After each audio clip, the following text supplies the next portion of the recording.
Good afternoon. My name is Patrick Allen, and I'm an interviewer for the Veterans History Project for the Library of Congress in Washington, D.C. And the program in Southwest Ohio is done through the Cincinnati-Hamilton County Public Library under the direction of Brian Powers. Today is August the 1st, and we're at the home of our interviewee, Nancy Orth. And her home is 6353 Stonewell Lane in Fairfield, Ohio. Nancy, thank you for agreeing to do this interview. My pleasure. And thank you. Thank you for your service. Thank you. Tell us what your full name is and what your birth date is. My full name is Nancy Lynn Van Wagoner Runk Orth. My birth date is June 11th, 1947. All right, well, let's talk about your name. Your maiden name was what, Van Wagoner? Van Wagoner. And Runk was what? My first married name. All right. Where were you born, Nancy? Can I call you Nancy, or you want me to call you? That'll be fine. Okay. I was born in Newark, New Jersey. And how long did you live there before you moved? I lived there 5 years, and we moved to Cincinnati when I started kindergarten, 6 years old.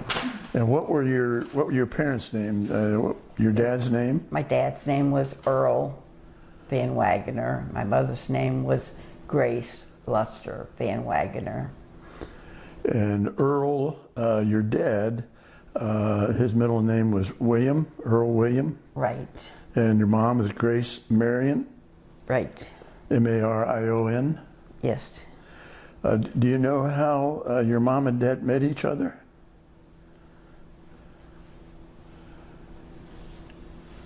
I couldn't say that. Okay, that's how all right. that happened. All right. What kind of work did your father do? He was plant manager of the RCA plant down on Ridge Road. In Cincinnati? Well, it started in New Jersey, and then he was transferred to Cincinnati for the plant here on Ridge. So he was working for RCA when you were born? Yes, he was. How far did your dad go in school? He made it through high school, and then he had a lot of other programs to help with his management. All right. Did he go to college for periodic courses, or were those just training through the company? I think it was just training through the company, RCA. How about your mother? Did she work outside the home? Yes, she was early in, before the children came, before we came, she was a librarian. And where did she, in Cincinnati? No, at a period of time they lived in Cleveland, Ohio, where her parents were. Was that before New Jersey? I'm not sure of the timing, whether they were driving back and forth, but her parents lived there. Where was your father from? They both were from Cleveland, Ohio. Okay, your dad was from Cleveland. Was your mom Grace from Cleveland also? Yes. Do you know what part of Cleveland? Downtown? South Euclid. Good, good. Okay, so you were born in June. And did you have brothers and sisters? I have two sisters. I have an older sister, Winifred Lutz, and she's 17 years older than I am. And I have a younger sister, Jane Marion Anderson, and she's 18 months younger than I am. Oh, big gap there. Big gap. So Winifred is Winifred May Lutz, L-U-T-Z? That's correct. And Jane is Jane Marion, M-A-R-I-O-N, Anderson. That's correct. Where does Winifred live? She's in San Antonio, Texas. I love San Antonio. How about Jane? Where does she live? Jane's in Jamestown, Pennsylvania. Are their husbands still living? No, Winnie's husband died 2000, and Jane, it was divorced. Does Jane have children? Yes, she has 2 sons, Do you remember their names? Kent and Scott. And how about Winnie? Does Winnie have children? Winnie has 3 children, a young daughter, the youngest, and 2 older boys, Greg and Glenn. Do you remember her daughter's name? Wendy. Wendy? Wendy. All right. When you moved from Camden, you came to Cincinnati? My father came ahead and bought the house, sight unseen. My mother hadn't even seen it, and moved us down from New Jersey to Cincinnati for the new plant at RCA. That's taking a risk with your wife buying a house Right. unseen. Right, it was a very nice brick ranch in Amberley Village, and we lived there until I went into the nursing school at Christ Hospital. So where did you go to elementary school? Pleasant Ridge Elementary. And all 8 grades? No, I went to Schroeder for secondary, middle school, and then Woodward High School I graduated from. When did you graduate from Woodward? 1965. While you were in high school, did you work anywhere part-time? No. After Mom had children, did she work outside the home at all, or was she a stay-at-home mom? She was a stay-at-home. Did your father retire from RCA? Yes, he did. Good. So did you always live there in Amberley Village? Yes. Good. Lived there even after my father was deceased. My mother kept the house for a while. When did your father pass? Or how old were you? I was 23. Do you remember when your dad was born? He was born in 1910. That's when my mother was born. How about your mom? When was your mom born? 1907.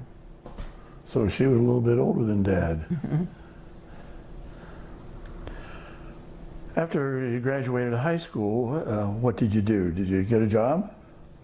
No, I took the summer off and I started nurses training at Christ Hospital School of Nursing. It was a 3-year diploma school, and I moved into, they had a dormitory where we stayed, and I started nurses training. What interested you in nurses training? I loved biology, just how things worked, and I just wanted to know what made people tick. I was very interested in that. Did you complete the entire course of nurses training? I sure did, yes. What did you do after you completed your nurses training? I was 2 years into it. It's a 3-year program, and I'd say we were upper middle class, but my younger Jane was in college and I was in nurses training, and I was trying to help the financial burden on my parents. And so I looked into the student nurse Army program, and if I was willing to commit 2 years of active duty in the Army, they would pay for my entire last year of nurses training. So I signed up as a reservist in my 2nd year of student nurse training and became an Army nurse reserve, and agreed to commit 2 years of active duty when I graduated. So I graduated from the Christ Hospital School of Nursing with a diploma, registered nurse, in 1968, and went into the Army Nurse Corps as active duty that next September. I worked a couple months for a doctor locally, and then started nurses training, started Army nurse training in September. Do you remember the name of the doctor you worked for a couple of months? No, I really don't. It was like 3 months, and he was a gynecologist and had nothing to do with what I was doing. It just was a position that was available. Okay. So where did you do your Army nurses training? We went to Fort Sam Houston, Texas. How long were you there? It was, I guess, 8 weeks, an 8-week program. My mother drove down with me. It was a big adventure. And then she flew back. And it was still, San Antonio was so hot in September. We were marching out in the field, and women were just flopping and fainting right and left. It was just, we were trying to do field maneuvers. And I just remember how hot it was. So I was there for 8 weeks for our officer candidate school. And then I was assigned to Letterman Army Hospital at the Presidio in San Francisco, which was my choice. I really had wanted to see San Francisco. All right, well, let's stay with your Army nurses training there at Fort Sam Houston. Were you going through some of the basic training that some of the infantry were doing? It wasn't as physical that way. It was more the mental, learning what would be required of me to go in as a second lieutenant, and preparing me for working in the military. Well, how often did you have to march each week or each day? Each day. How many miles? It wasn't very, I just remember a huge open cement field that we had to do maneuvers in. So it wasn't like miles, and we didn't carry backpacks or things like that. Did you have to carry any nursing implements or medical supplies with you in your marching? No, not that I recall. Did you receive any special training there at the Army nurses training in what wounds and injuries you might be taking care of for the soldiers?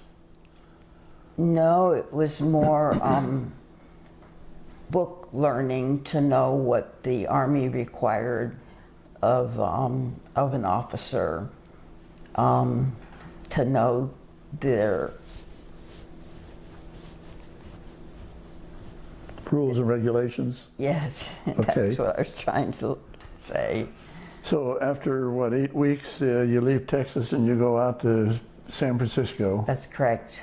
And what base were you at San Francisco, did you tell me?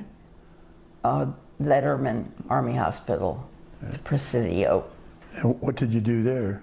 I was in an intensive care unit, and they were trying to teach me, I was just right out of school, and I remember them putting me in a unit that was just filled with ventilators, gentlemen, soldiers that couldn't breathe.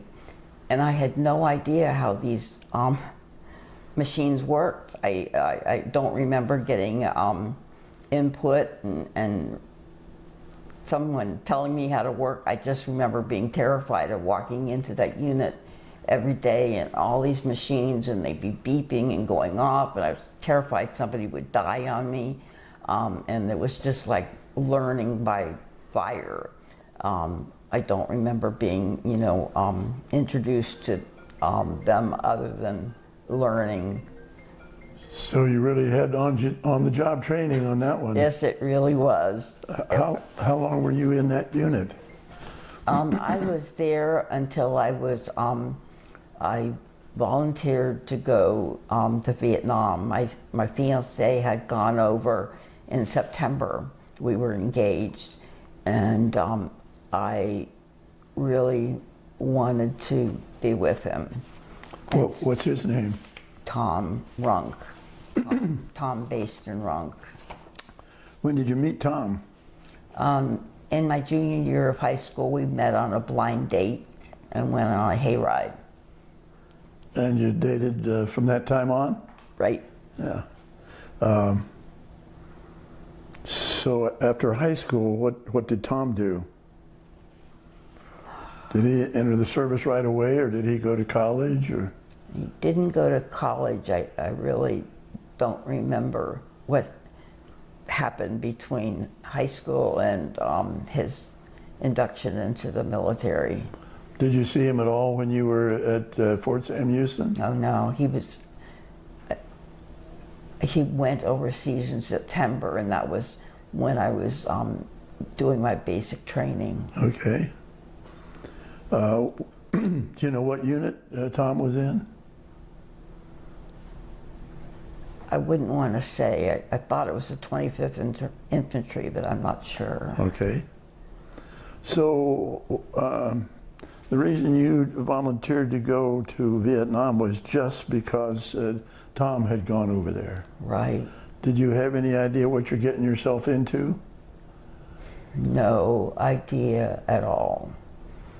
I look back on it, and I think what my parents went through after having a child of my own, I think, oh my gosh, what they really, the pain that I put them through of them thinking of me over there. We had incoming rounds coming into, the Viet Cong didn't care that we were a hospital unit or that we were taking care of, you know, some of their injured. But I think back and I think what was going through my mind, it was just like an impulsive decision based on, I thought I was, you know, in love with them. And I thought, I'll just go over there and be with them. I really wasn't thinking of what would be involved working in a war zone. So it was just a decision made very impulsively. I thought I was in love with them and I wanted to be with them. So how long were you in California before you decided you were going to go over to Vietnam to be with Tom? I think I wasn't there very long before I decided, because my time to go overseas was February 14th, Valentine's Day of 1969. So I couldn't have been there more than a couple months. Okay. I've got a map here.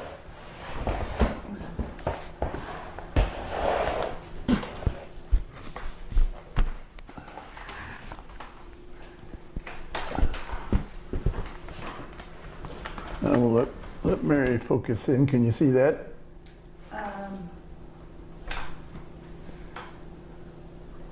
Let me,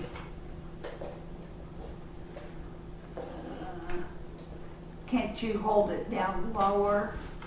Or where are we? Okay, I can see it. All right. Now, when you got to Vietnam, where did you land? What air base or what port did you land in?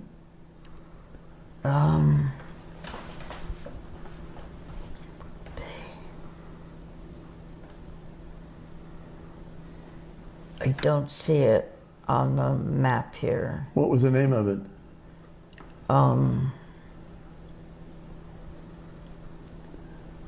There's Saigon down in the bottom. Right, we were, Da Nang? no. Lung Tao. Okay. How did you get there from California? It was a huge military flight, just filled with soldiers. Any other nurses? There were a couple nurses. Did you have any stops between California and Vietnam? We had an overnight filling of fuel in Hawaii. I'd never been there. It was the middle of the night, and it was just beautiful. All the flowering plants and everything was just to get off the plane to see it and then to go on. So you didn't get off the base. You just got off long enough for them to fill the plane, and you got off, walk around. Just at one stop.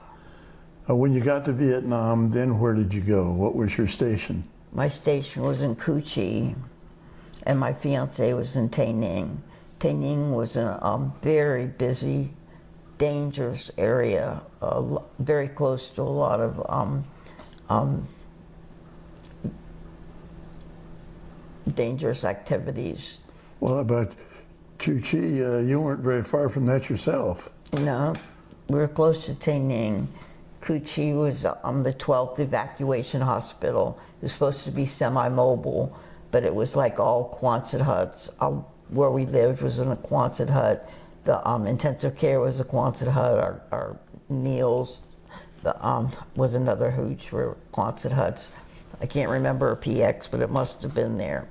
But that's where I landed for a year.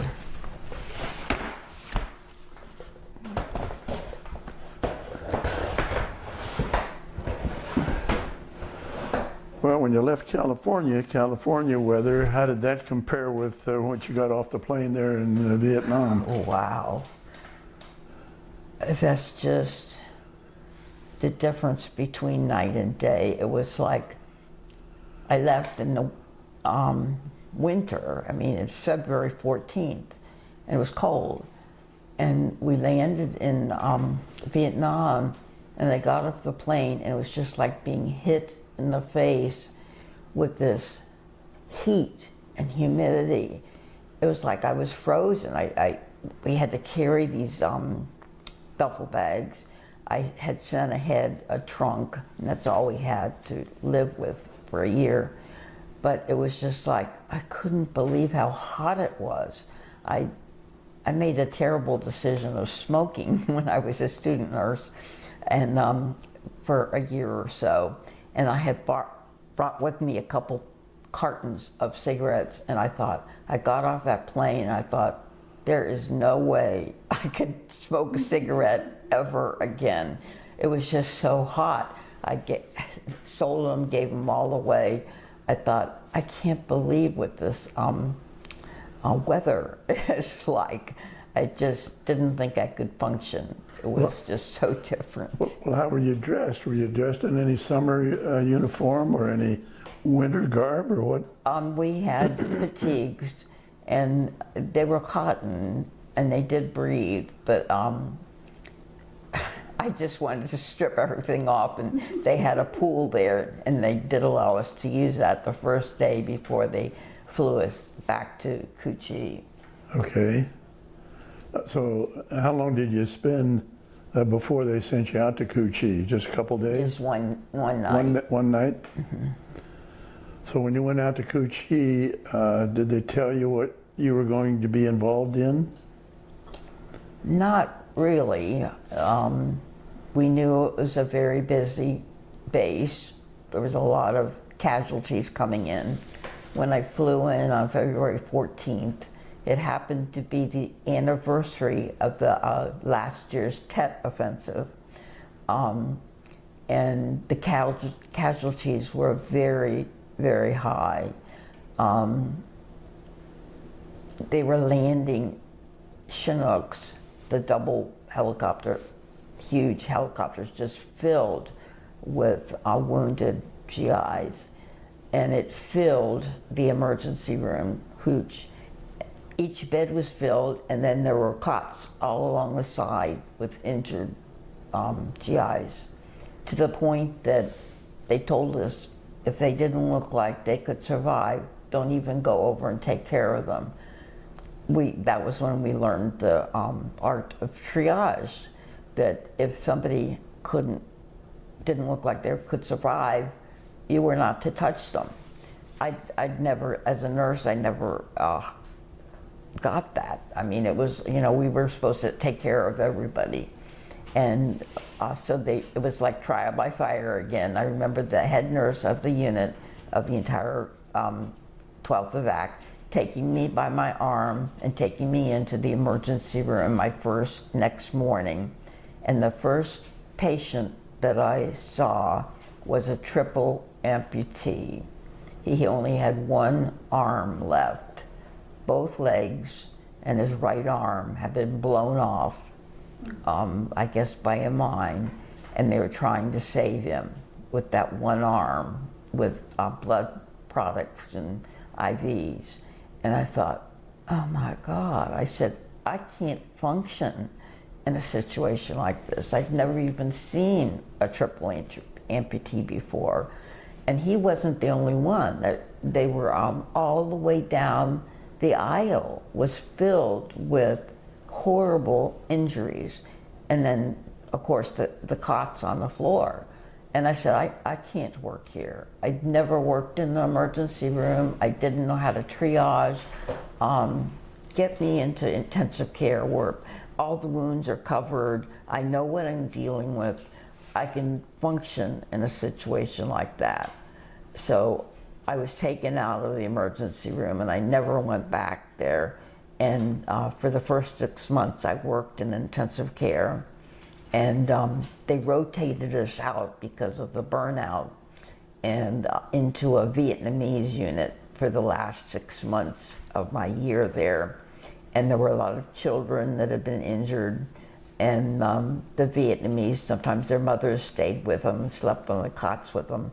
And that was my last 6 months. But Well, when you went to intensive care, what was your average day like? When would you get up in the morning, and what, if any, breaks did you have, and how long was your work day? my work day was a 12-hour shift, 7 to 7. I worked day shift. We didn't have a day off because of the high casualty count for the first 21 days I was there. I just remember work, sleep, work, sleep. I stopped eating. I just didn't know how I was going to deal with it. They finally gave us 1 day off a week. So my day was get up, go to work. I was the only nurse. As far as I recall, there were about 30 beds in that intensive care unit. So being the only nurse, I had some wonderful corpsmen that would work with me. But I remember running out of medications. I remember that we had to only give penicillin to the GIs that needed it the most. And I thought, there's not even enough penicillin to go around. A very, basic drug. And I didn't have enough. And when you found out you didn't have enough, were there any steps you could take to higher ups that you could request more of your medications? Not that I remember. I remember just having to deal with what I had to deal with. And it was exhausting mentally and physically. And that was my daily day. I remember a lot of paperwork. I looked at that one picture of me charting on the 12th of ACT, and I was still in intensive care there. And I noticed what was missing because I came back in intensive care and worked at Christ Hospital. I didn't have a stethoscope around my neck. I didn't have a watch on. How could I check heart rates? How could I check, breath sounds? I wasn't doing nursing. I was just holding it together by paperwork and letting the corpsmen do all the care. When I looked at that picture, all I was doing was charting. And I remember going up and down the aisles, and at the end of my shift, we'd take an empty gurney and go from cot to cot to cot and empty the chest tube bottles and empty the urine tube bottles. And we had a huge 5-gallon thing that you used to put water in or gasoline, and we'd empty all the fluids from every GI all the way down the aisle into that big thing. And it was just like, I can't believe what we're doing. It was just like, you'd never see that in a civilian hospital. And I remember I was horrified by that. But when I looked at that picture, how could I listen to breath sounds? How could I get a heart rate when I didn't have those in that picture? I mean, I wasn't doing nursing because I was too overwhelmed. That was the picture. When I look at that, I have no watch on. Can you see that? How could I check Hold it so it doesn't a heart rate? flare. That's better. See? How could I check a heart rate? I have no watch on. I have no stethoscope around my neck. And when you go into a hospital now, the nurses and doctors always have a stethoscope around their neck. You want to listen to a heart sound. You want to hear breath sound. I don't have either. So this is dated March 1969, Chu Chi, Vietnam, 12th Evac Hospital. So you'd only been there a month. Right, a month. The other thing that I usually carried, and it wasn't in that thing, there were a whole bunch of, slots on the fatigues. I had a huge pair of bandage scissors, and that's what I carried every day, because you had to cut off clothes. If somebody was bleeding, you had to get them out of whatever they had on, and that I carried that instead of a watch or instead of a stethoscope. That was like working in the war zone. It was just like nothing compared to civilian hospital life. Of course, I didn't have that to compare at the time until I got back. So in the intensive care, were you accepting soldiers for the first time, or had they already gone through emergency room? Or they'd already gone to the emergency room. They'd been triaged, and the wounds that could be taken care of have been treated. They'd been through surgery, and they came directly to me then. And if I couldn't take care of them, the burns were the worst. They were specially isolated because they got infected so rapidly, and they had to be covered with silver nitrate paste, and to protect the skin that was covered with burns. And they were evacuated out to Japan as soon as they could get out, because it was not a sterile environment. They could not survive if they stayed in Cu Chi in the 12th Vac. So I remember the burns. We had like a couple beds in a separate area, and they were just all covered with this silver nitrate cream, and that was a separate area. But they had come through. The rest of the GIs had come through emergency room and needing surgery, and then come directly to intensive care. So who were you treating? Were you treating Marines? Were you treating Army? Were you treating the Air Force, or just? Everybody who was injured. It was mostly the Army that were coming through, who'd been on the forefront of the battle areas. Do you have any women soldiers? No women.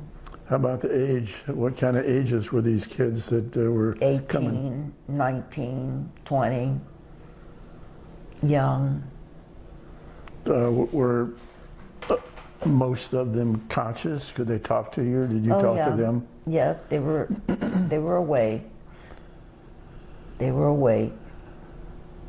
And did you have a base chaplain or anybody that could help these kids emotionally?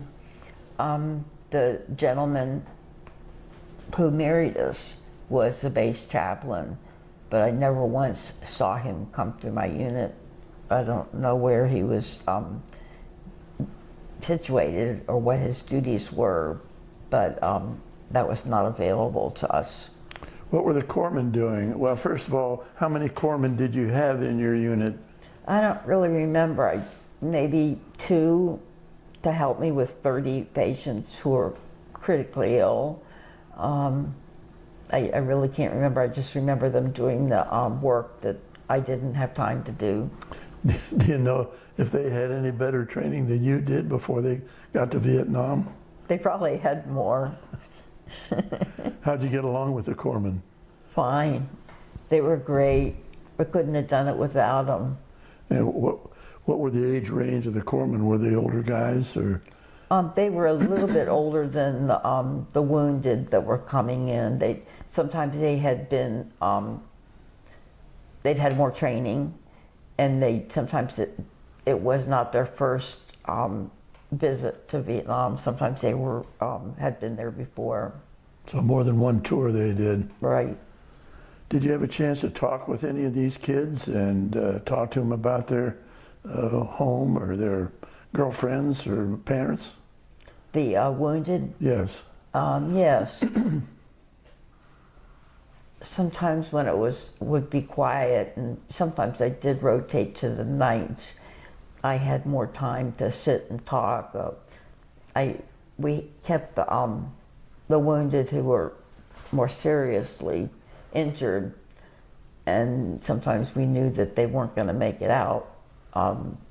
Usually 3 or 4 days. Most of the GIs would be well enough to be evac out to Japan or to Germany and back to the States. But if we knew that they were so severely injured they weren't going to make it out, they were right up next to my desk. And I remember one GI who had severe liver injuries, and he was jaundiced, and we knew that his time was very limited. And I just remember sitting by his bedside at night and just listening to him talk about his home, and just listening to him about his life. And they were so, the soldiers were just so admiring of the nurses, you know, to see an American face, to see a nurse in uniform. They just were in awe that we were there doing what we did to help take care of them. We couldn't do enough, you know, even though we didn't have enough medication sometimes, we didn't have enough of the dressings or whatever we needed. They just never complained, never complained. We were doing what we had to do. How about food? What kind of food did you have to feed these injured soldiers? I don't remember. How about your own food? Did you have time to eat it all during the day, during your 12-hour shift? I don't remember. I remember I lived on rice. I had a big, huge, must have been like a 10-pound bag of rice back in my hooch. And I was too exhausted to go down to the mess hall after I got off duty, so I just would cook a pot of rice and pass out, go to sleep for the night.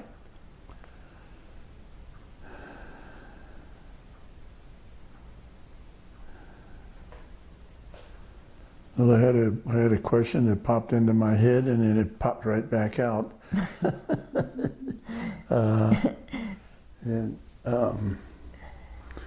So you did that after your first experience where you just couldn't handle these guys with the amputations and all that stuff. Then you did your 6 months in the intensive care. Then you went into Vietnam. Before you went in there, you said you went back to your hooch. Somebody that's going to be watching this and listening to you in the future, describe the living accommodations that you had. We lived in hooches. What did it look like? Which are Quonset huts, are big, round, metal, corrugated huts. And the nurses had one to themselves, which was, I don't know, maybe a couple 100 feet long. And there's a corridor down the center, and on each side we had our rooms. We had some privacy. They had drywall in between, and maybe there were 20 nurses there. I don't know.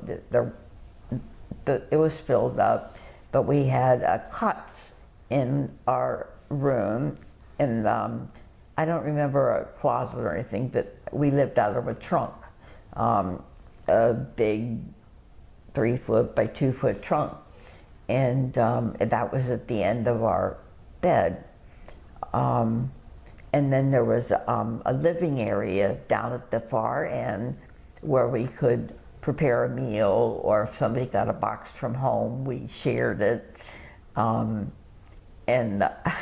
there was one girl who was very helpful and cutting hair, and she did coloring. And I remember we'd sit down in that area, and she would cut my hair for me, or pull out some colors for me. And it was kind of like a fun girl time.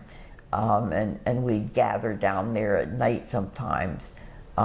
The area, the latrines were at the end of that gathering area, and there were a row of maybe 10 sinks, and past that there were maybe 5 showers, and they were cold showers. I said to myself, I will never again take a cold shower. You'd think with that heat that it'd be really refreshing, but when you're trying to shampoo your hair and get clean, it wasn't refreshing. You just wanted to get in and out as fast as you could.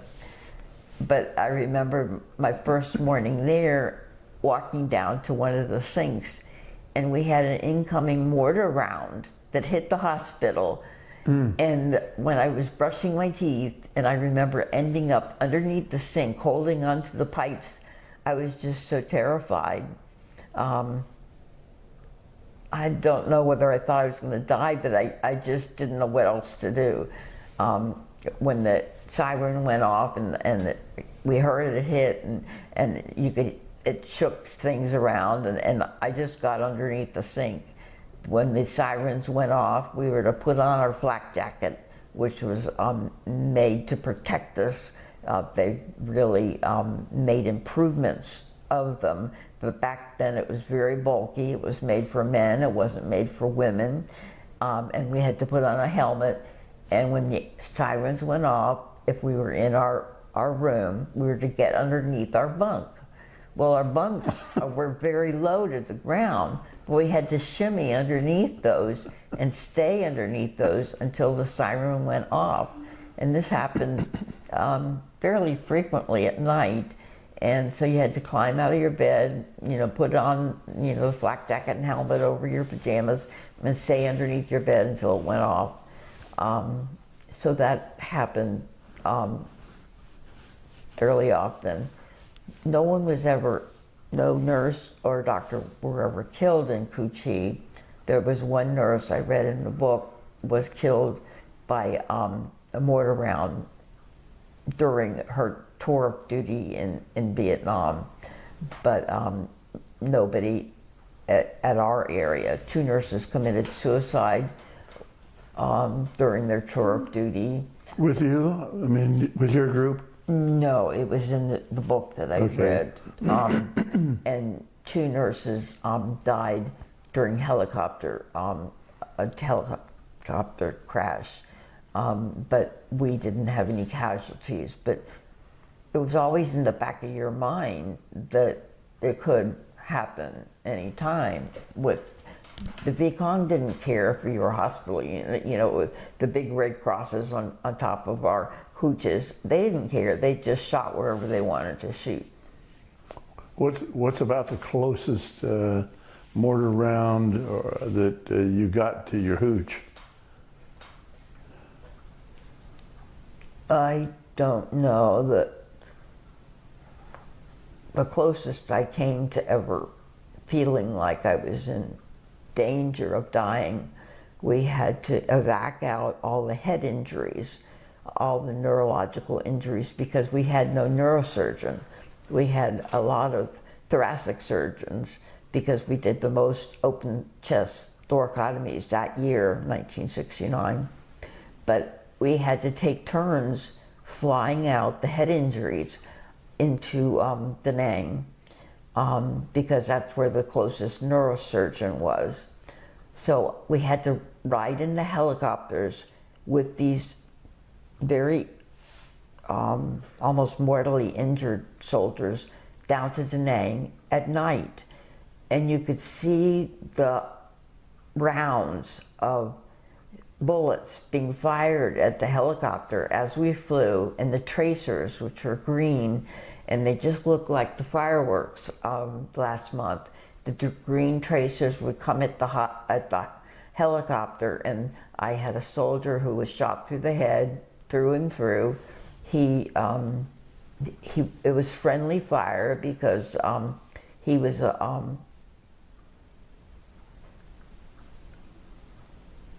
apparently the unit that he was in, they really took offense to the way he was guiding the unit, and they I shot him, and he was not breathing, so I had to amble him with a bag and breathe for him the entire flight. And I was on my knees, and he was bleeding, and the bag was sticky, and I thought, you know, he was going to die on the way, and I was being shot at, and it was night. I was terrified. The flight must have been maybe 30 minutes, maybe a little bit less, and we landed, and I immediately transferred him over to the neurosurgical unit, and the flight pilot said, I can't go back up again. He said, this is really dangerous. He said, they are targeting the helicopters at night, and I'm going to get shot down. I said, well, I want to go back to my bed. I'm terrified. I said, please get me back to my hooch. And he says, we can't go back up again. He said, didn't you see those bullet rounds coming at the helicopter? I said, yes. But it was just in my mind that the safest place for me to be was back in Coochie. And so he flew me back there. But that was the only time I remember having to fly out a neurosurgical case that I really thought I was going to die. The nurses weren't allowed to fly in the helicopters. We weren't allowed to ride in the jeeps, because that's where the casualties were happening most often. So that was a pretty terrifying experience. Do you ever learn whether that fellow that you took up there and breathed for him, did he make it? We never learned that the burn patients, the amputations, you know, we never got any follow through. Never heard what happened to them. When the helicopter landed back at your base, did he stay there then that night? I'm sure he did. I don't think he went out again. What kind of helicopter was it? It was a Huey, the ones that they used for a couple wounded. It wasn't the Chinook, which has the double blades on the Double top. rotors? Double rotors. So The Huey has the one. on the way there, it was you and the wounded soldier and the pilot. Was there a co-pilot? Not that I recall. Just the three of you. Mm-hmm. Okay. Where did you go to treat the Vietnamese? Still at the same base? Same base, but the hooches where the units were, the intensive care was like opposite of, there's a hallway down the center, and on the other side were the Vietnamese. There were children, and there were some Vietnamese army guys that had been wounded, ARVNs, and then there were children and adults. I didn't really learn a lot of the language. It would have been helpful to know more Vietnamese. I learned enough to get by and help them and treat them. But that's where I worked the last 6 months of my... Did you have very many burns in that unit? Didn't see any burns with them. There were a lot of fractures. I remember children coming in with broken legs, and a lot of traction and casts and things of that sort. Did you think you had enough medical supplies to treat them correctly? We did. They didn't require, there was nothing like what was happening in intensive care. It was a total different environment. Who was helping to keep your hooch clean? Did you have Vietnamese people coming in there cleaning? We had mama sans that were assigned to us, who took our uniforms at the end of each day, washed them, starched them, pressed them, shined our boots, put them outside our door so they were ready the next day. And I don't remember them coming in to clean or anything, but they were assigned to us each day, and our uniforms were ready each day. Did you have time? I know what I was going to ask you earlier. You were talking about back in the general purpose area where did your hair, and they would share things that were sent in from home. Did your parents ever send you anything over there to Vietnam? They did. What would they send you? Cookies and candy and lots of letters. I just remember goodie boxes, food. You share those with the other folks? Uh-huh. Did you share them with the wounded at all? No. Just with the The other corpsmen, nurses. corpsmen and nurses? Right. So, what were the other? You said there were maybe 20 nurses in the hooch. What different areas were they working in? Well, somebody had to be doing the emergency room because, you know, that was the busiest area. And then there would be the operating room nurses who were helping the surgeons. And then I was in intensive care. And then after intensive care, there were all the other units that were less injured, but required Some care. Okay.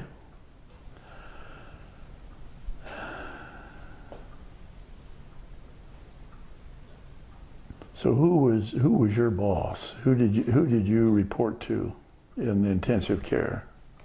I reported to the chief nurse, the nurse in charge of all the units. And what was her rank? I think she was a major. And how about your rank? What were you? I was a second lieutenant when I went over, and 6 months later I was advanced to a first lieutenant. Why did they advance you to a first lieutenant? Was this a matter of time, or was that also based on your efforts there in Vietnam? It was like a automatic thing with timing. Okay. What was your uniform? You said the Mama Sans would clean your uniforms. What kind of uniforms did you have? Just like in the picture? In the picture, it was a What was it? fatigue uniform. What was it made of? Was it It was nylon, cotton, or what? no, a lightweight cotton, and the more it was washed, the lighter it got. So the longer you were there, they could tell who had the most experience because we had the lighter green fatigues, and we didn't tuck them in; they were loose, and then they had all these straps to put our pens and our big scissors, and they had our names embroidered on one side and U.S. Army on the other side. And then we had pants that were open at the bottom, and you just stuffed them down into high boots. And the men that were outside in the dangerous areas had boots that had metal in the bottom because of the sticks. Okay, bungee sticks and stuff? Bungee sticks, but I didn't have those. They were very heavy, and all the walking I had to do in the unit with the injured, they would have been too heavy. But I had the most wonderful boots. They were so comfortable, and I really regretted I left them in Washington, D.C. when I landed. I stripped off all my military stuff and left them in the first bathroom I saw and got into civilian clothes. But those boots were the most comfortable boots I had for the entire year. But that was the uniform we had. It was really comfortable. It was lightweight cotton, had long sleeves, and everybody just rolled them up past your elbows. What kind of, did you have any fans or air conditioning or anything in your hooch? I don't remember it being terribly uncomfortable heat-wise. How about bug-wise, mosquitoes or anything? No bugs. Somebody asked about, did it have a generator? You'd think you'd hear something like that for all the operating rooms and the lights and everything, but I don't remember how the electricity got there. I never thought about things like that. Somebody asked me that once. Did you have electricity in your little room there in the hooch? Right. We had lights and everything. Did you have any radios or anything that you could listen to? No, I don't remember that. Did you have any ability to communicate back home? Letters. Is that the only thing you couldn't call on the phone or anything? I don't remember phones at all. How often would you write home? I tried to write every couple of weeks. You know, I've interviewed some other Vietnamese military, Marines and Army, and they said that during the daytime, a Vietnam fellow might be cooking for you or cutting your hair, and then at nighttime he's trying to kill you. Did you ever have any wounded people you had to take care of who kind of did double duty? They were for you in the daytime and against you at night? I think some of the Vietnamese I took care of probably would have fit that category. But we took care of anybody who was injured. How did the Vietnamese respond to you personally when you're taking care of them? Like the Mama Sans and the children were very grateful. The older, relatively older men, there was the reticence. They took the care that we gave them, but you didn't get the gratitude like you got with the women and the children. Can you recall when you were taking care of the Vietnamese, did you lose any patients? No. All right. When did you leave Vietnam? February 11th, 1970. Not quite a full year. A couple of days short. And where did you leave from?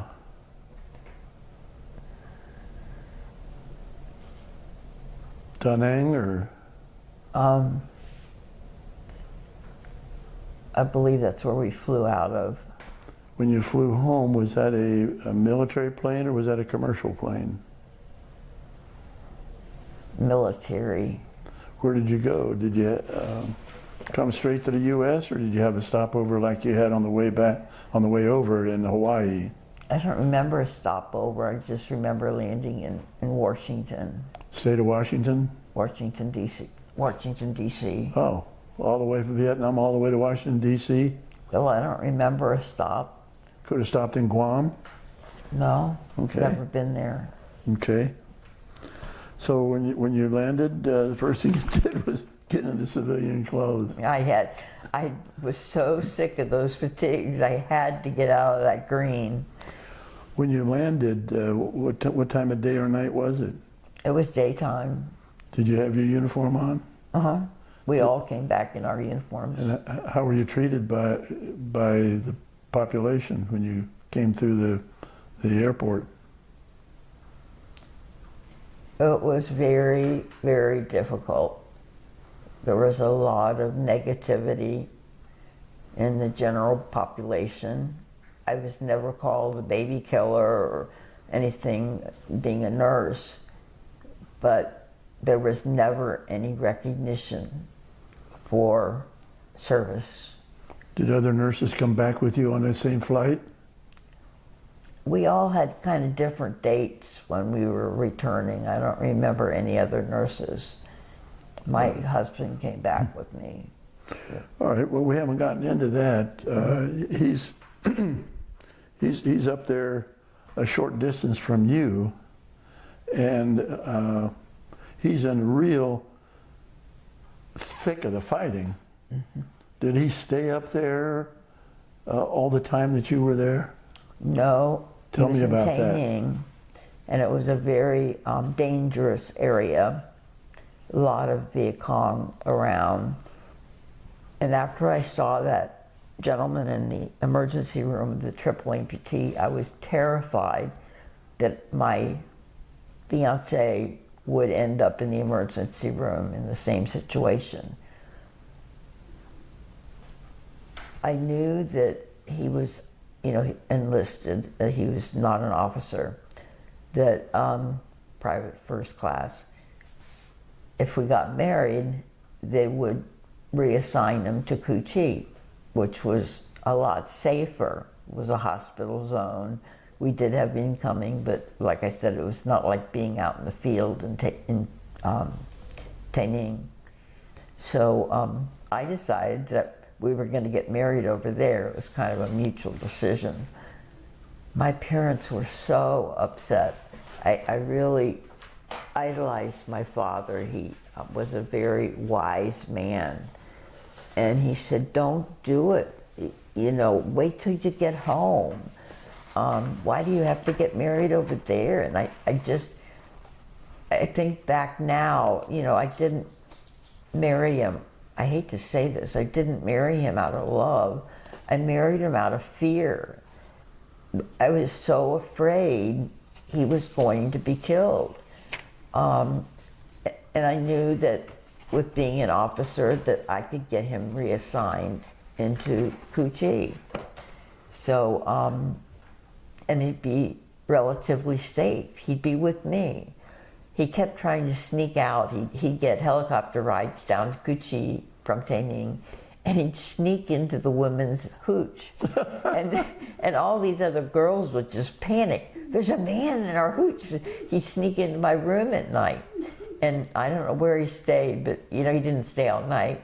But then when we'd have the incoming rounds, we'd both have to get up underneath my bed. He'd have his black jacket and his helmet, I'd have mine, we wouldn't fit, you know, it was just like, this is crazy. And so that was what I thought. My dad, I still had that letter. He said, please don't do this. This is not the right timing. You can't get married over there. I had my sister send me her wedding gown, and we ordered tails, a tuxedo for my husband, and we set a date.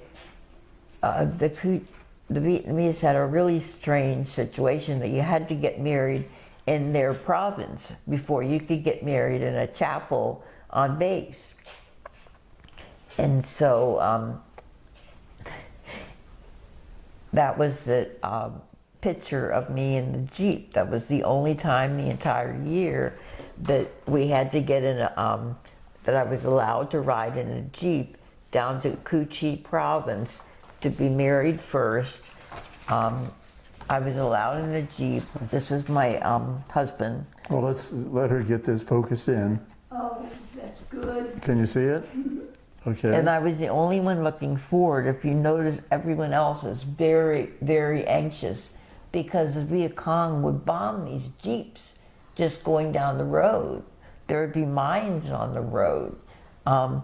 We weren't allowed to ride in these Jeeps, but that was the only way we could get to Cu Chi province to get married in the Cu Chi province. And I had a copy of it, but it's in the Historical Society up in Highland District, where I have a uniform on a mannequin up there.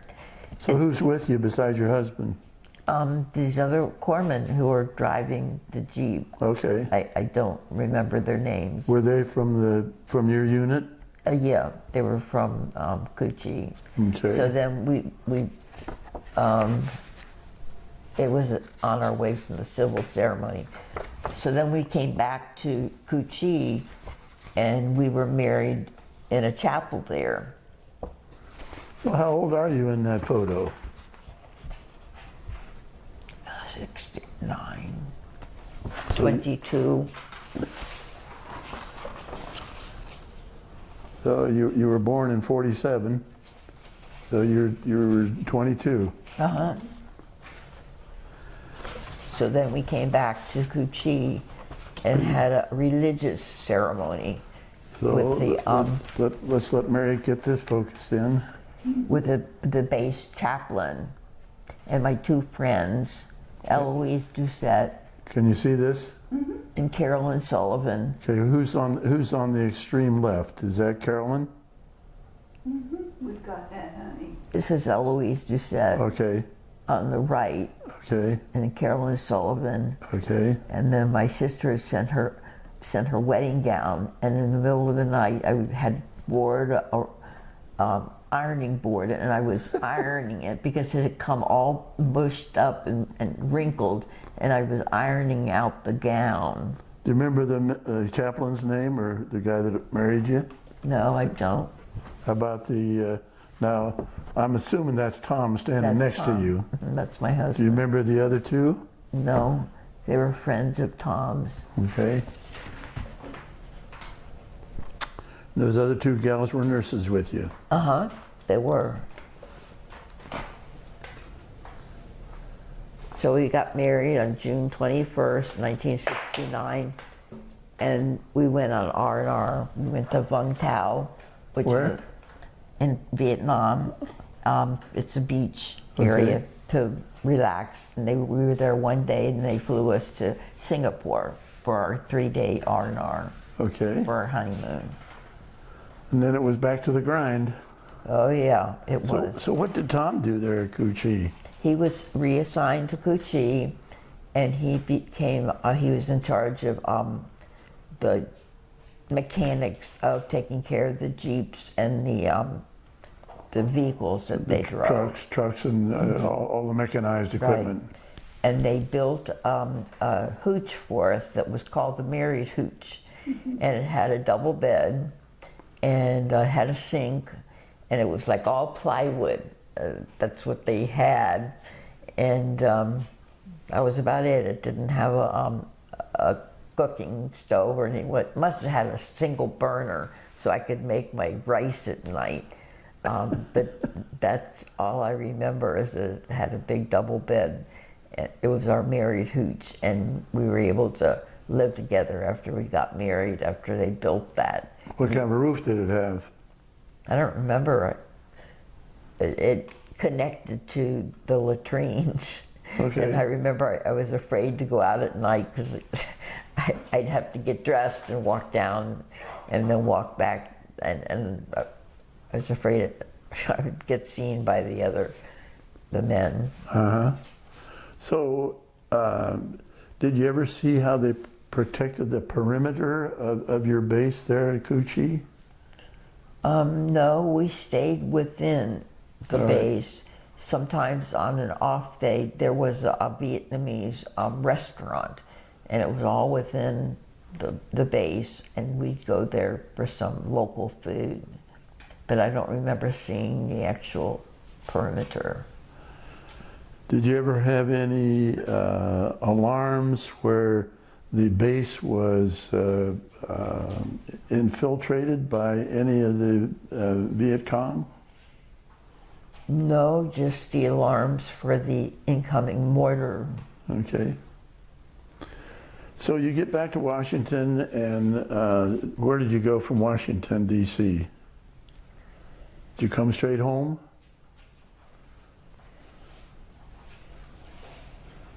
That's kind of a blank.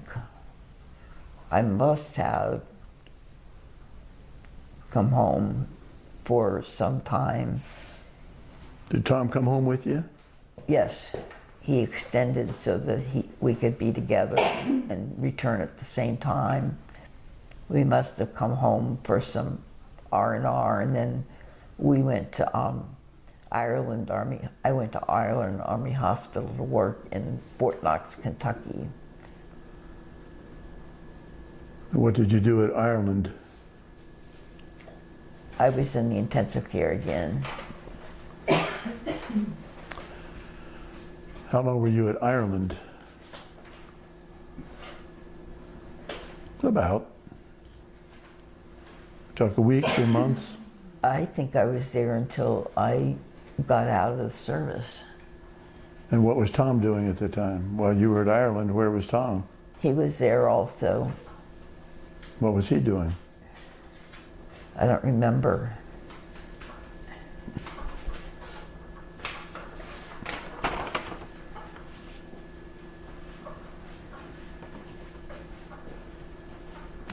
So did you get out September the 4th? 1770? Yes. Obviously with an honorable discharge. And it says the type of certificate is a DD Form 256A. Most of the fellows I do have a DD 214. But Well, that's what this is. DD 214. Well, what was the DD Form 256A? Remember that? Certificate? No, I don't. Okay. So when you got out, were you still a first lieutenant? Uh-huh. Did Tom get out the same time you did? Yes. Where did you and Tom go from Louisville? We went to Tallahassee, Florida. Is it to live or just a vacation? To live. All right. He wanted to, there was a community college he wanted to attend there. And I worked in the Memorial Hospital at Tallahassee, Florida. What did you do at the Memorial Hospital? I worked in the intensive care. They had a large burn unit because they'd had a bomb unit where they made explosives, and it was, they had a lot of problem with burns. How long did you work intensive care there? It must have been a couple years. I had my daughter while I was down there, and I was trying to work nights so that Tom could take care of her during the day, and that did not work out real well. Why did that not work out real well? Well, he just wasn't around to take care of her, and I worked nights, and I was trying to sleep and trying to take care of her too. And I had a postpartum depression, which I didn't know what it was, and I was crying all the time, and I wanted to go home. My parents weren't there, and it was not a very good time. I never talked about PTSD, and they never thought that nurses could get it, but I know my husband, ex-husband, had it. He was very angry. He took a lot of it out on me, physically and emotionally. And back then they didn't talk about it, that, you know, that the nurses could be involved in it, but it was just a very difficult time. You indicated here to me that you and Tom got married June 21 of 1969, and that ended in divorce? Mm-hmm. When was your divorce? 4 years later. And during that time, how many children did you have? One. And what was her name? Jennifer Amy. Okay. And Jennifer still living? Yes. How old's Jennifer? 51. And what's her last name now? Wells. Jennifer Runk Wells? Yes. Where does Jennifer live? Right over there, about 3 miles. 3 miles? Uh-huh. And In Fairfield. what does Jennifer do? She's a veterinarian. Good. And what's her husband do? He's a home husband. Okay. How many Takes children? care of the children. How many children do they have? They have 2 boys, 15 and 14. What are their names? Jaden and Jordan. What's her husband's name? She's Jennifer. She got Jason and Jordan. That's Jennifer, and that's Jaden. He's the oldest. Jordan's the youngest, and Jason's her husband. I was facing it the wrong way. I've got it. You got it? Mm-hmm. Okay. They just had a vacation to Myrtle Beach. All right. After your divorce from Tom, what did you do? I packed up. I had a little orange Volkswagen Bug, and we had a Cocker Spaniel, a dog. I put the dog and the baby and as much stuff as I could cram into that car and drove back to Cincinnati and started working at Christ Hospital. And I worked there until I couldn't work anymore. So let me guess, maybe wrongfully, did you work in intensive care at Christ Hospital? You got it. Yeah. It was an open heart surgery unit. Open hearts were. You just loved intensive care, didn't you? I was very good at it. I mean, when you've worked in Vietnam with that kind of, experience, it's just like it opens up a whole new frontier for you. So working in intensive care is like a walk in the park for you based on your experience. Right. Tell me about your work at Christ Hospital. How many days a week did you work? I worked full time. It was 5 days a week, but they tried to go to 12-hour shifts, but it was hard. Sometimes you work 3 12-hour shifts to have more time with your family, but then you're so exhausted you don't enjoy it. So it's mostly 8-hour shifts. Well, who took care of your kids while when you came back here and started working at Christ Hospital? My mother helped a lot.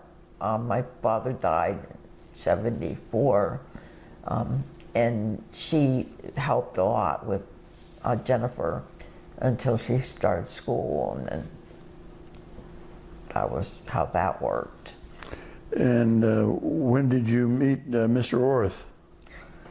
I met Paul November of 19.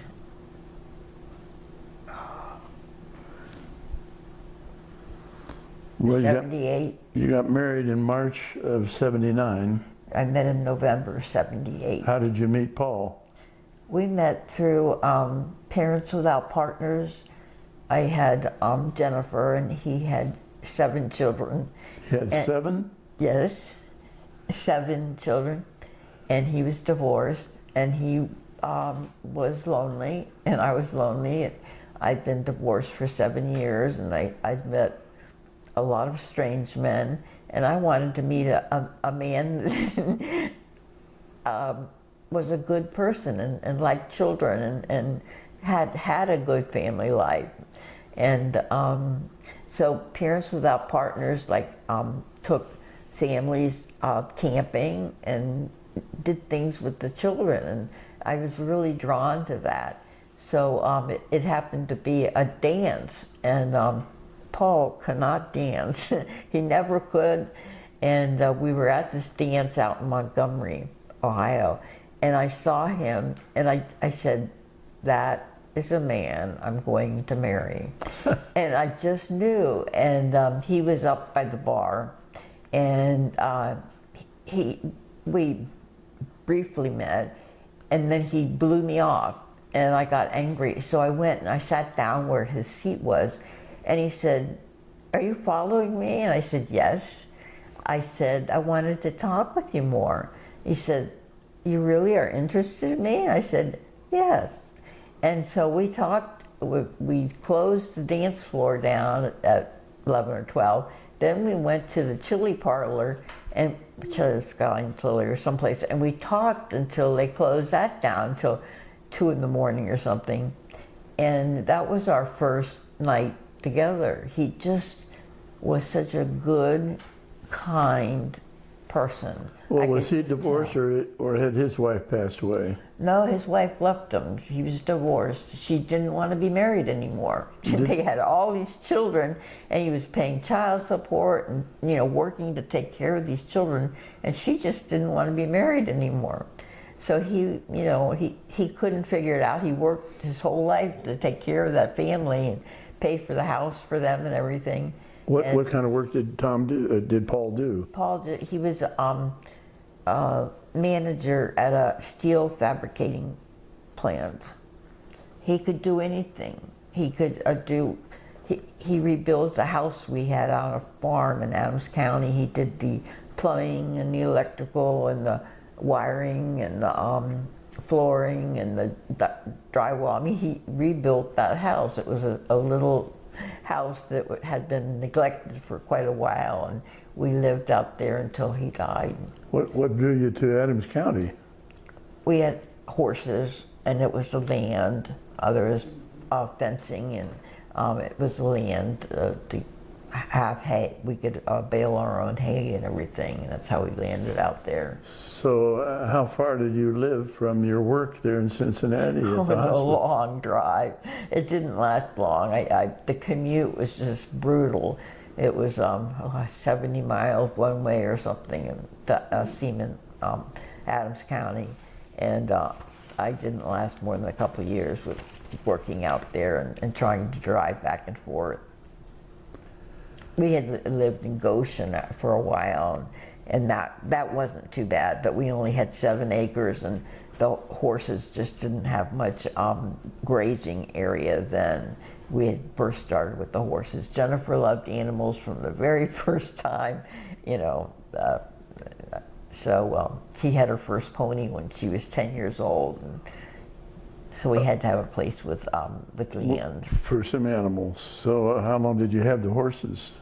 The last horse was found a home for in must have been 2005, when I couldn't ride anymore.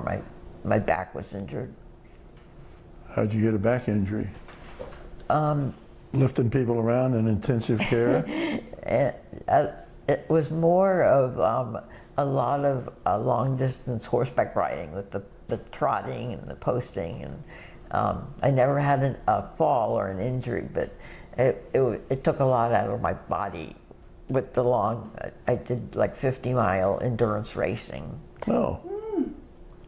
So it was just really, I loved the riding. We had a camper that we pulled the horse trailer with, and Paul would drive, and we'd sleep in the camper at night, and I'd ride the horse during the day, and then we'd go to another ride, and I'd ride the horse. Paul did everything. You know, he toted the water bottles and buckets and hay bags, and he didn't ride. He did it out of love for me. He just was a wonderful man. So he was a wonderful guy, but he didn't dance and he didn't ride. I have a picture of him trying to dance, and he knew from the very beginning it was not going to work out. But he could do a lot of things. He was an engineer, you know. So how did his 7 children treat you when you and Paul got married?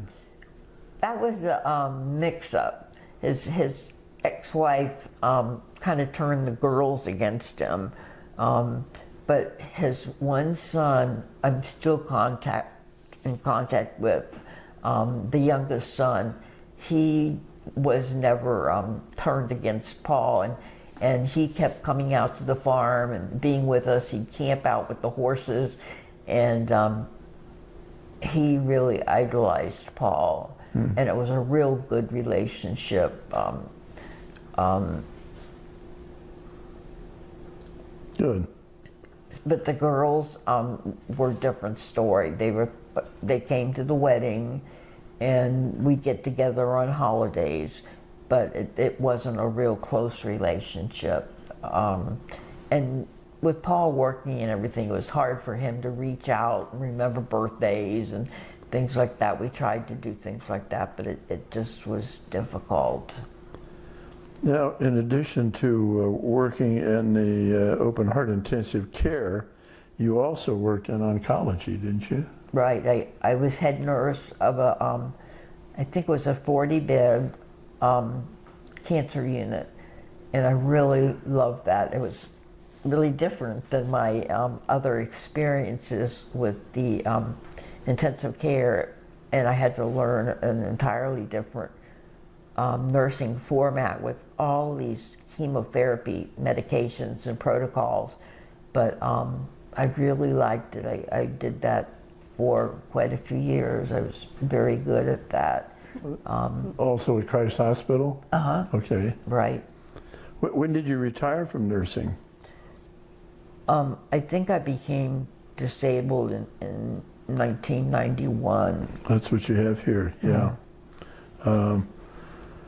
And when did Paul pass away? 2017, 5 years ago.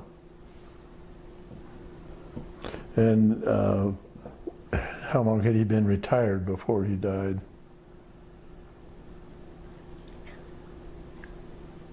I think it was maybe 95, so 12 years. Did you guys have any chance to do any traveling or anything when both of you were not working?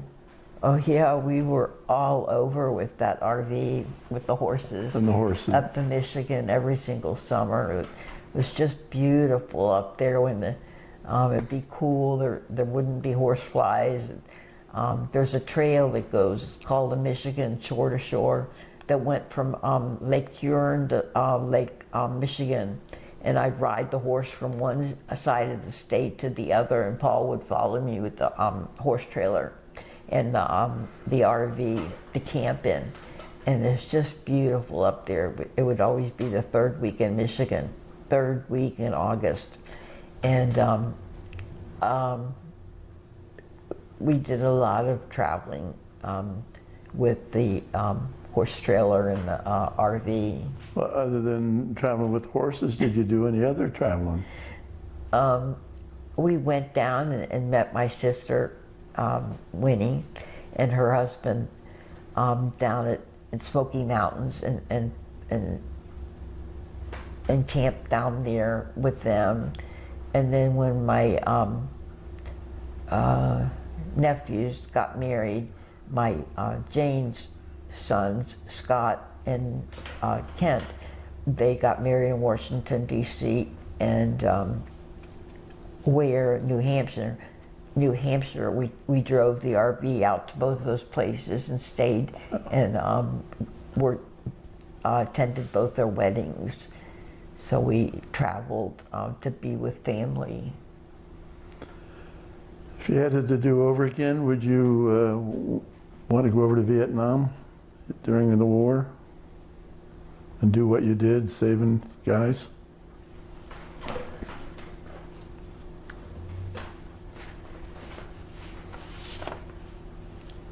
You know, the war changed me, and it's 52 years later, I'm still struggling with PTSD. I take about 10 different medications a day. I see my psychiatrist every 6 weeks. I don't think I would. It took a tremendous toll on me. I'll bet. Well, you got the Vietnam Service Medal, You know, I've got the Vietnam Campaign Medal I've got it over here. and what? With some device, Vietnam Campaign Medal with some device. It's a 60 device. It's in that blue folder over there. Yeah, that's it. You got an Army Commendation Medal. What did you do to earn the Army Commendation Medal? Just be in Vietnam.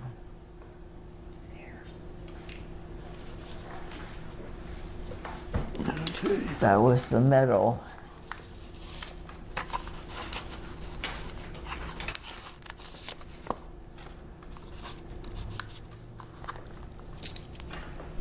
Oh, what was that? That's my Oh, that's another one of your badges. Your right. Ribbons. I don't know if you can see this, Mary. I see it. Do you? Now, what medal is that? That must have been that first one. The Vietnam Campaign Medal or Vietnam Service Medal? Is it written on the back? Military merit, for military merit. You got an Army Commendation Medal. You got a National Defense Service Medal. Those were all on my DD-214. Yeah. That's where I got them. Yeah. Vietnam Yeah. Campaign Medal with a 60 device, so Yeah. I don't know what that was. Yep.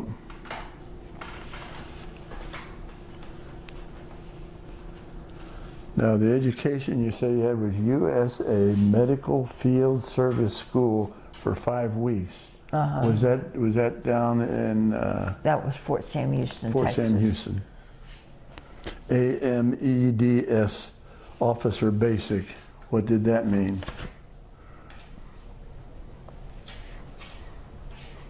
Do you have some basic training as an officer?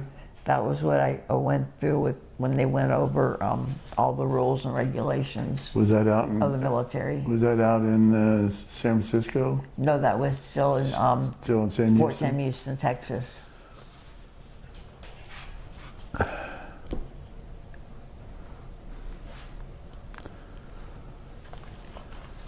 As we've been talking here for the best part of 2 hours, and you probably have lots more things that you experienced. Is there anything that we haven't talked about, Nancy, that you think that somebody watching this or listening to this years from now would want to know about you, your family, your service, or your career?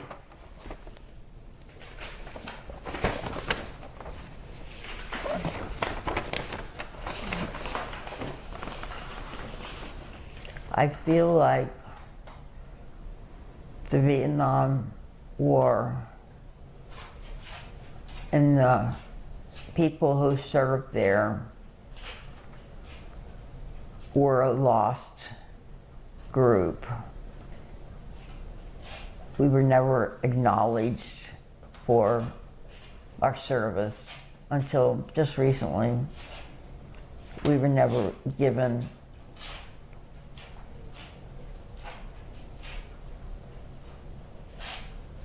Recognition for what you did, really.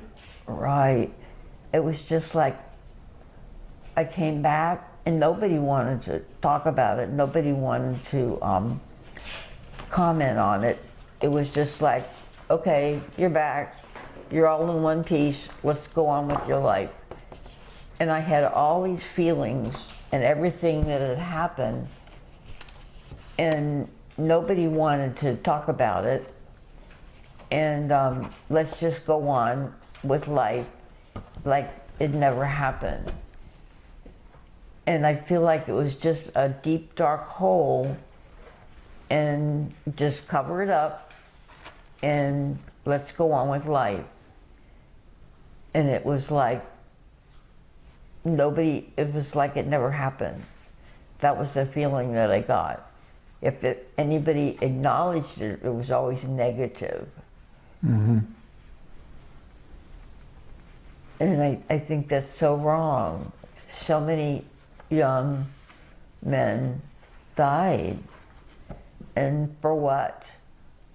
I still struggle with what was the real reason that we were over in that country serving and lost so many young men. Well, I can tell you, you're not alone in that thought, because the other guys I interview feel the same.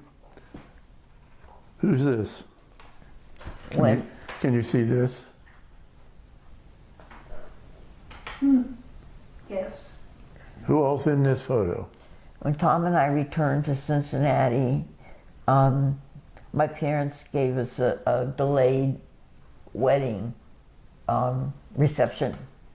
And on this side, these are my parents. This is Earl. Sorry, that's mine. Earl and your mom. You go ahead. Orth Van Wagoner and my mother, Grace, myself and Tom, and these are his parents.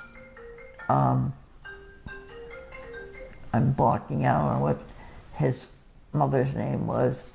I had written it down on that piece of paper. Jean and Meredith. Jean and Runk. Meredith Runk. Those are his parents. They gave us a delayed wedding. Where'd they give you a reception. reception? It was some restaurant, fancy restaurant out on the west side of town. Okay. Well, Nancy, this has been a wonderful interview. Thank you for your service. Thank you. Thank you for the interview. Thank you for asking me. They gave me this. I felt so supported. I decided when I got some information. They have a Vietnam support group. And I thought, I'm going to go.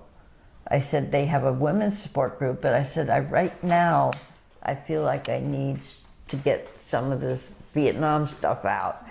And so from the very first time I went, it's in Norwood, and they're all men. They said they've never had a nurse attend, and they just accepted me from the very first moment I walked in. They said, "You're a nurse?" And there was a man sitting next to me. He said, "You took care of me." I was in Cu Chi. I was at the 12th back. It just got goosebumps up and down my arms. I've never met any of the gentlemen, any of the GIs I took care of at Cu Chi. And he was sitting there right next to me. And I just felt, for the first time in 52 years, there was some acceptance and some gratitude and somebody who understood what I've been through. And I could talk, I could share some of these feelings, the negative things, the positive things, and I wouldn't be judged. And it's been very helpful. And they're helping me get some disability, to get a little bit more income coming in other than Social Security. And they're a good bunch of guys. And they just can't believe, they said, you know, that you're a nurse, you're the first nurse that's ever walked through the door. And they invited me to, there's a Wolfhound reunion in August, and they're paying my room and my dinner, and they've invited me down there. That's down in Lexington in a couple of weeks. August 20th, and they've made me feel real welcome. I won't know anybody except the one gentleman that, you know. You'll know us. You're going to be there? We might. I've been invited. That would be nice. So I'm really looking How forward to often that. do these guys meet over in Norwood? Every week. What day? It was Wednesdays. It was just turned to Thursdays Wow. at 2 o'clock. Okay. All right. Well, thank you again for doing this interview. Thank you for asking me.